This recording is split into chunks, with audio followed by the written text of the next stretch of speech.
Shri M Jayachandran, Aryadan വീണ്ടും തിരിച്ചു വന്നിരിക്കുന്നു എന്നുള്ള എ കെ ആന്റണിയുടെ വാക്കുകളിൽ തന്നെ തുടങ്ങാം. 2016 ഷൗക്കത്തിന് വലിയ തിരിച്ചടി നേരിടേണ്ടി വന്നു. പക്ഷേ ഇപ്പോൾ 2025 ഉപതെരഞ്ഞെടുപ്പിൽ ചിത്രം മുഴുവൻ മാറി മറിയുകയാണ്.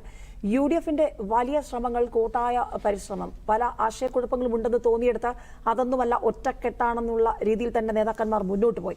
അതേസമയം LDFനെ സംബന്ധിച്ച് ഭരണത്തിന്റെ വിലയിരുത്തലാകുമോ എന്ന ചോദ്യത്തിന് ആയിരിക്കും, അല്ലെങ്കിൽ ആയാൽ എന്താണ് കുഴപ്പമാകട്ടെ എന്നൊക്കെയാണ് പാർട്ടി പറഞ്ഞത്. CPM അതേ നിലപാട് തന്നെയാണ് പങ്കുവച്ചത്.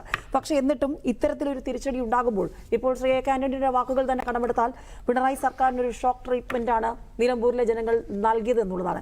താങ്കൾക്ക് എന്താണ് തോന്നുന്നത്? എവിടെയാണ് ഇടതുമുന്നണിക്ക് തെറ്റിപ്പോയത്?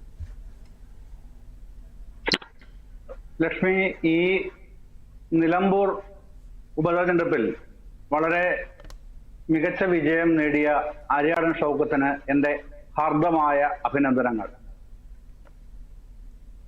വളരെ വാശിയേറിയ ഒരു തെരഞ്ഞെടുപ്പായിരുന്നല്ലോ ഈ ബൈ ഇലക്ഷൻ നടന്നത്. ഇതില് ഇപ്പോ എ കെ ആന്റണി പറഞ്ഞ അടക്കം താങ്കൾ ചൂണ്ടിക്കാണിച്ചു. കനത്ത തിരിച്ചടി, ഭരണവിരുദ്ധ വികാരം.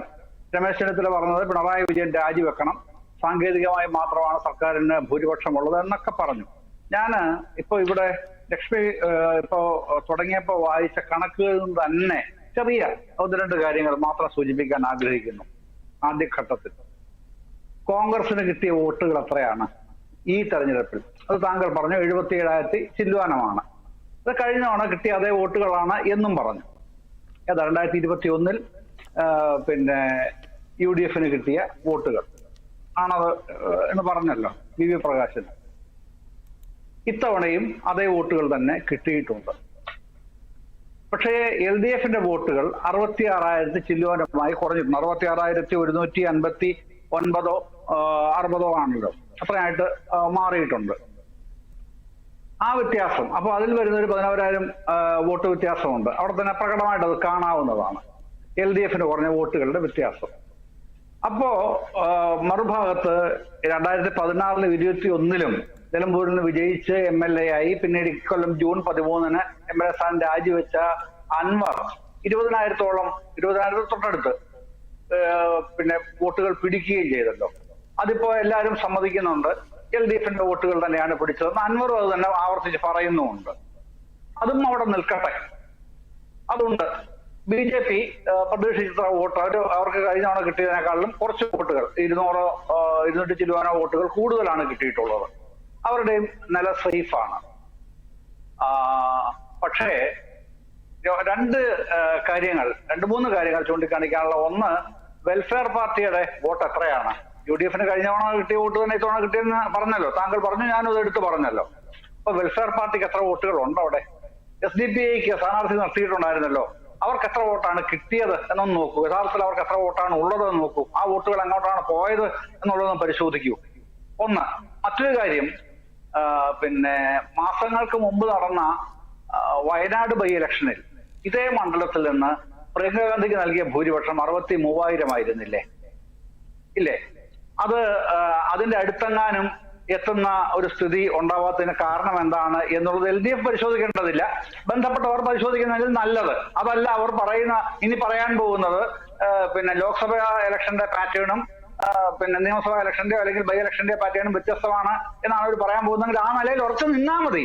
കാരണം അന്ന് പറഞ്ഞത് LDFന് എതിരായ മൊത്തം ഭയങ്കര ക്ലീൻ സ്വീപ്പിംഗ് എന്നാണല്ലോ അന്ന് പറഞ്ഞത്. അപ്പൊ അങ്ങനെയല്ലെന്നും ലോക്സഭയ്ക്കും പിന്നെ നിയമസഭയ്ക്കും 2 പാറ്റേണിലാണ് ജനങ്ങൾ കാണുകയും വോട്ട് ചെയ്യുകയും ചെയ്യുന്നുള്ളത് ഇപ്പൊ സമ്മതിച്ചാൽ മതി. അല്ലെങ്കിൽ എവിടെയാണ് ഈ വോട്ട് പോയതെന്നുള്ളത് പറയേണ്ടി വരും. എങ്ങനെയാണ് 63,000 നിന്ന് ഈ 11,000 കുത്തനെ കുറഞ്ഞതെന്നുള്ളത്. മറ്റു പ്രധാനപ്പെട്ട ചോദ്യം അതല്ല, എന്തുകൊണ്ട് ഇത് ഭരണവിരുദ്ധ വികാരമാണോ? ഇത് ഞാൻ ഭരണവിരുദ്ധ വികാരം എന്ന വാദമുഖം അംഗീകരിക്കാത്ത, ഒരു ചർച്ചകളിലും അംഗീകരിക്കാത്ത ഒരാളാണ്. കാരണം അത്തരം ഒരു പിന്നെ ഭരണവിരുദ്ധ വികാരം എന്നില്ലെന്ന് ആധികാരികമായ സെഫോളജിസ്റ്റുകൾ എത്രയോ തെരഞ്ഞെടുപ്പുകൾക്ക് മുമ്പ് തന്നെ അനലൈസ് ചെയ്ത് എഴുതിയിട്ടുള്ളതാണ്. ഇപ്പോഴും ലോകവ്യാപകമായിട്ട് അങ്ങനെയാണ്. പിന്നെ ഒന്നുകിൽ ഗുഡ് ഗവേണൻസ് അല്ലെങ്കിൽ ബാഡ് ഗവേണൻസ്, ഈ 2 ഗവേണൻസേ ഉള്ളൂ ജനങ്ങളുടെ മുമ്പിൽ. അതിനു മുമ്പ് കാരണം വോട്ടർ അത്രയും മെച്യൂർഡ് ആണ്. പിന്നെ ഈ പണ്ടത്തെ ആംഗ്രി യങ് വോട്ടേഴ്സ് അല്ലെങ്കിൽ ആംഗ്രി വോട്ടേഴ്സ് എന്നുള്ള ആ കൺസെപ്റ്റ് ഒക്കെ മാറിയിട്ട് എത്രയോ പതിറ്റാണ്ടുകളായി. അപ്പൊ ഇപ്പോഴുള്ളത് ഗുഡ് ഗവേണൻസും ബാഡ് ഗവേണൻസും ആണ്. ബാഡ് ഗവേണൻസിന് ആണ് ഇങ്ങനെ ഒരു തിരിച്ചടി ഉണ്ടായത് എന്ന് നിങ്ങൾ പറയുന്നെങ്കിൽ തത്വത്തിൽ വാദമുഖത്തിന് വേണ്ടി ഞാനത് അംഗീകരിക്കും. അത് ബാഡ് ഗവേണൻസ് എന്തൊക്കെയാണെന്നുള്ളത് CPM പരിശോധിക്കണം, LDF പരിശോധിക്കണം, ബന്ധപ്പെട്ട കക്ഷികളെല്ലാം പരിശോധിച്ച് തിരുത്താൻ ആവശ്യമായ നടപടികളും സ്വീകരിക്കണം.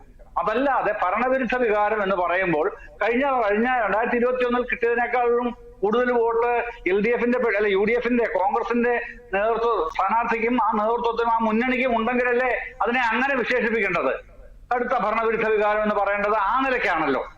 അല്ലാതെ തോൽവി തന്നെയാണ്, അക്കാര്യത്തിൽ ഒരു സംശയവും ഇല്ല.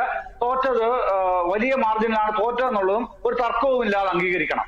അതൊക്കെ ഞാൻ അംഗീകരിക്കുന്ന ആളാണ്. തിരുത്താൻ ആവശ്യമായ നടപടികൾ ഗവൺമെന്റിനുണ്ട് എന്ന് ആവർത്തിച്ച് പറയുന്ന ആളുമാണ്. അതിലൊന്നും എനിക്ക് ഒരു മടിയുമില്ല.